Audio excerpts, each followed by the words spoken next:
الحمد لله رب العالمين والعاقبة للمتقين ولا عدوان إلا على الظالمين وأشهد أن لا إله إلا الله وحده لا شريك له ولي الصالحين وأشهد أن محمدا عبده ورسوله وصفيه من خلقه وخليله سيد الأولين والآخرين اللهم صل عليه وعلى آله وصحبه ومن اتبعهم بإحسان إلى يوم الدين أما بعد.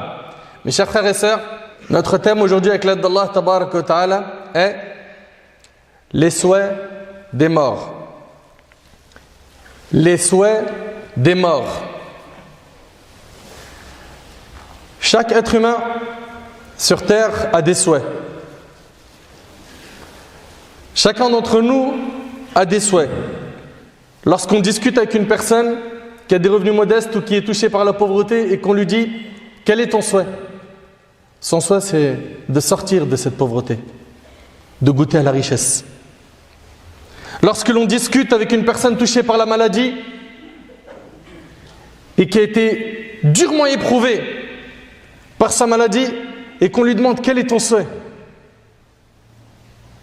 il va nous dire son souhait c'est quoi? C'est de guérir, de retrouver la santé qu'il avait avant.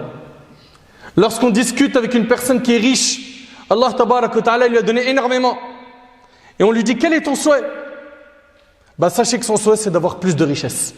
Quand on analyse bien les gens, on s'aperçoit à la fin qu'on a deux catégories de personnes qui sont très visibles. Il n'y a pas que. On a soit quelqu'un qui n'a pas beaucoup d'argent et qui rêve d'en avoir, et celui qui en a, il n'est jamais rassasié. Et alhamdulillah, il y a aussi une troisième catégorie de gens qui ont quoi? Al-qana'a, qui sont satisfaits de ce qu'Allah Tabarak wa Ta'ala leur a donné. Et j'implore Allah Subhanahu wa Ta'ala qu'on fasse tous partie de cette catégorie, de ceux qui sont satisfaits de ce qu'Allah leur a octroyé. Mes chers frères et mes chères sœurs,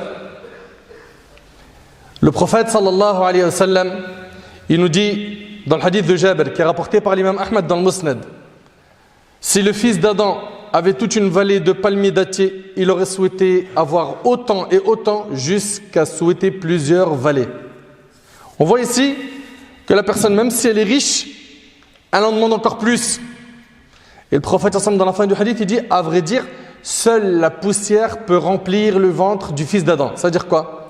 Dans Fath al-Bari, Ibn Hajar, il nous dit, cela signifie qu'il ne sera jamais rassasié de la dunya jusqu'à sa mort. Et dans le recueil authentique de l'imam al-Bukhari et Muslim, selon Ibn Abbas et Anas, radiyallahu anhuma, le prophète sallallahu alayhi wa sallam a dit, si le fils d'Adam avait une vallée pleine d'or, il en souhaiterait une deuxième. Seule la terre en effet peut lui remplir la bouche. Allah accepte pourtant le repentir de qui revient à lui. Donc dans la dunya, on a des gens qui ont différents souhaits. Chacun souhaite quelque chose.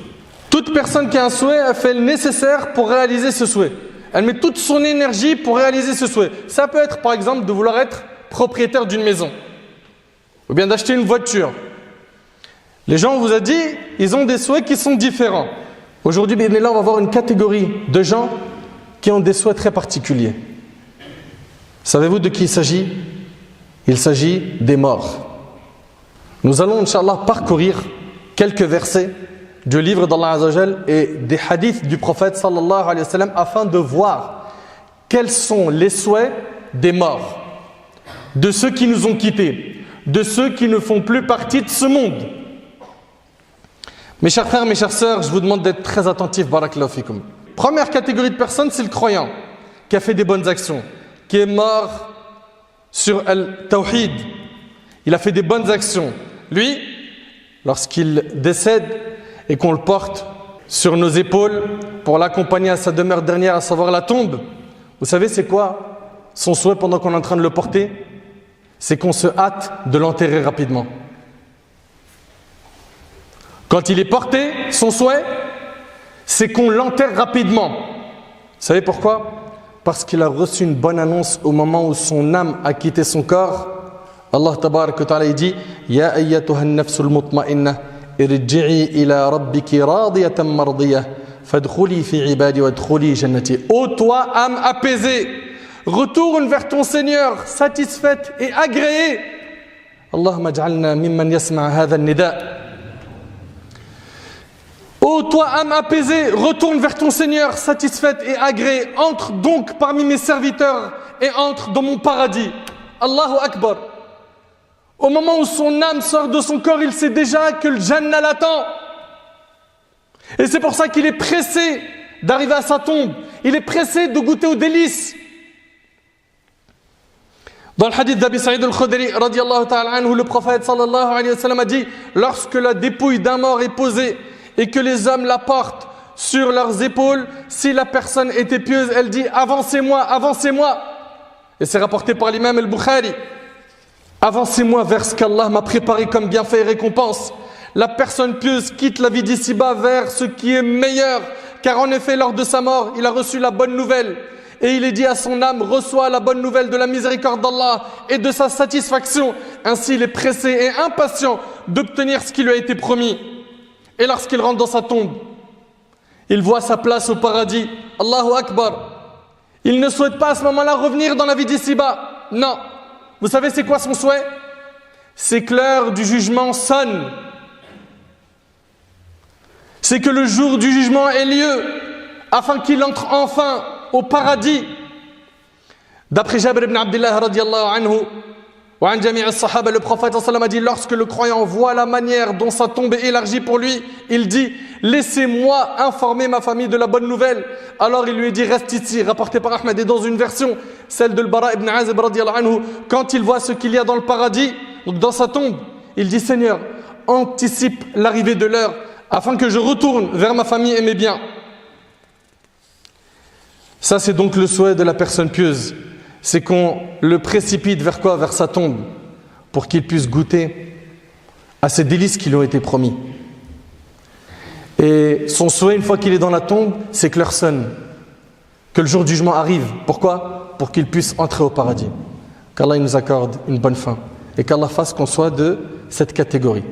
Concernant les désobéissants, les pécheurs, transgresseurs, les tyrans, les injustes, ceux qui ont fait des très mauvais calculs sur terre, ceux qui ont oublié Allah, ceux qui ont mis leur religion comme option dans leur vie, ceux qui, le plus important pour eux, c'était quoi? L'argent. Le plus important pour eux, c'était quoi? L'apparence, la beauté extérieure. Et ça se voit dans quoi? Dans le nombre d'efforts qu'ils font. Pourquoi? Pour embellir l'extérieur par le sport. Et c'est pas interdit, mais son seul objectif à travers ce sport, c'est quoi? Gonfler son torse, montrer ses muscles aux gens. Ou bien s'habiller de manière luxueuse, voyager dans les meilleures destinations, manger les plus beaux plats et les snapper. Ça vous parle, n'est-ce pas? Son seul souci, c'est l'apparence. Il a détruit, corrompu son cœur. À toutes ces personnes-là qui ont négligé l'entretien de leur cœur, qui ont désobéi à Allah, qui ont mis leur religion de côté dans leur vie, à toutes ces personnes qui n'ont pas accordé d'importance au dîn, écoutez bien, que souhaitent ces personnes désobéissantes, ces personnes qui se sont loupées clairement sur terre, qui n'ont pas adoré Allah tabarak wa ta'ala comme il le fallait? Eh bien écoutez, au moment où l'âme sort du corps, et que ça y est, l'âme est détachée du corps et elle voit tout. Elle a vu l'ange de la mort. Elle a vu les anges qui l'accompagnent. Elle voit à ce moment-là des choses qu'elle ne voyait pas avant cela. Vous savez qu'est-ce qu'il souhaite à ce moment-là? De revenir sur terre. Pourquoi? Pour faire des bonnes actions. Pour se rattraper. Pour faire plus d'efforts. Se repentir, se racheter. Même quelques instants. Juste, ya Rab, permets-moi de revenir un petit peu. Un tout petit peu sur terre. Allah tabarak wa ta'ala nous en parle dans le Coran.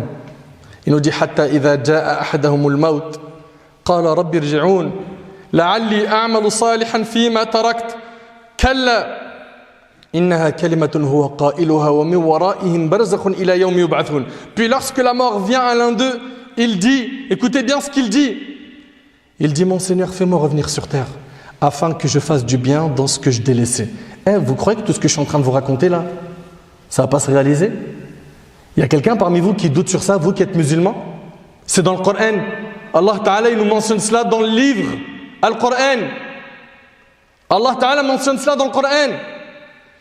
Puis lorsque la mort vient à l'un d'eux, il dit: mon Seigneur, fais-moi revenir sur terre afin que je fasse du bien dans ce que je délaissais. La réponse: non. C'est simplement une parole qu'il dit. Derrière eux cependant, il y aura une barrière, c'est-à-dire al-barzakh, le monde de la tombe, jusqu'au jour où ils seront ressuscités. Et dans un autre verset: Rabbi lawla akhartani ila ajalin qarib fa asaddaq wa akum minas salihin. Allah Ta'ala nous dit qu'au moment de la mort, elle va dire quoi? Seigneur, si seulement tu m'accordais un court délai. Ya Rab, accorde-moi un court délai. C'est dans le Coran. Je ferai l'aumône et serai parmi les gens du bien. Vous entendez? Cette personne-là voit les anges, voit l'ange de la mort. Il arrive dans sa tombe, il voit sa tombe se rétrécir et lui écraser les os. Il voit le châtiment de la tombe.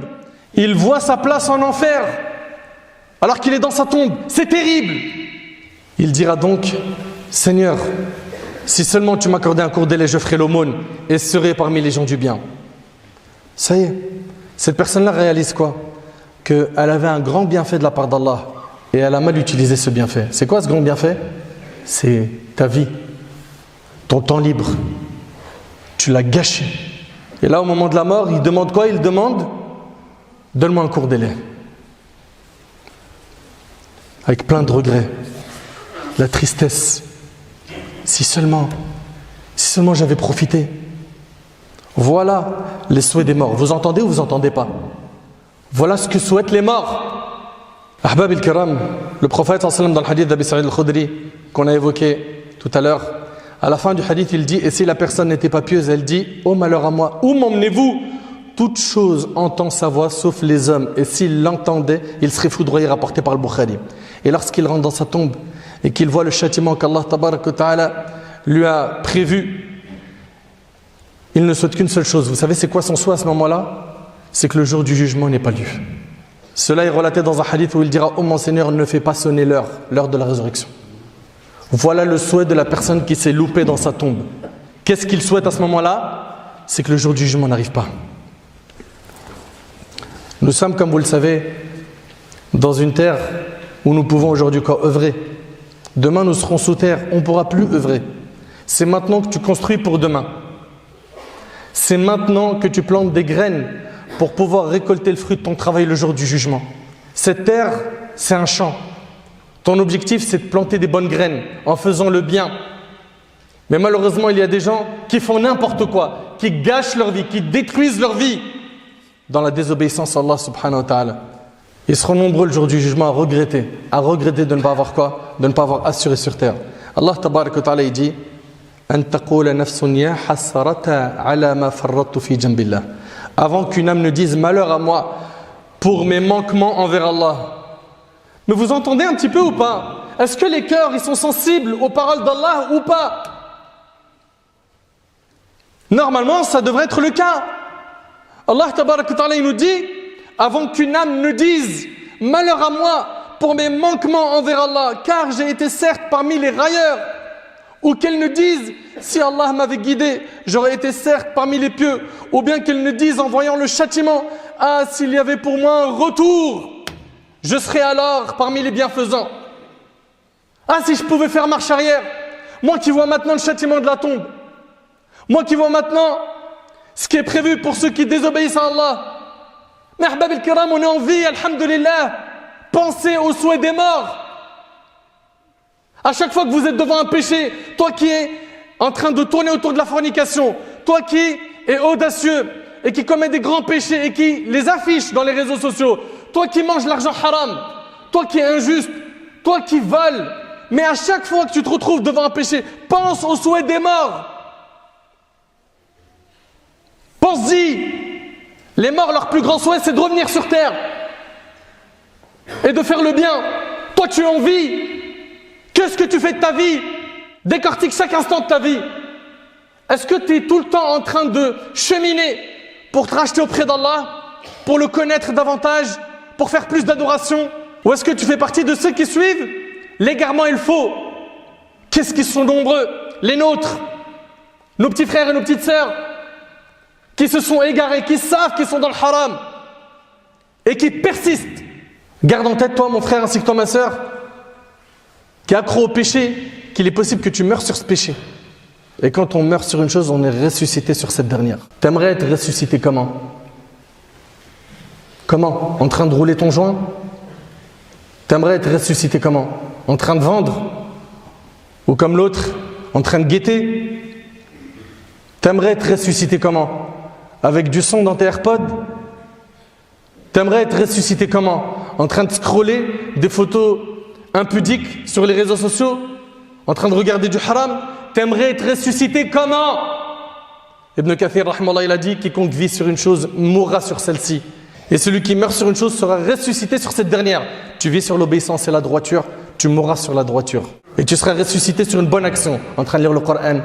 Ou bien certains qui sont morts pendant le Hajj, ou d'autres qui sont morts à Médine, dans la mosquée du prophète sallallahu alayhi wa sallam. T'aimerais pas avoir une belle mort?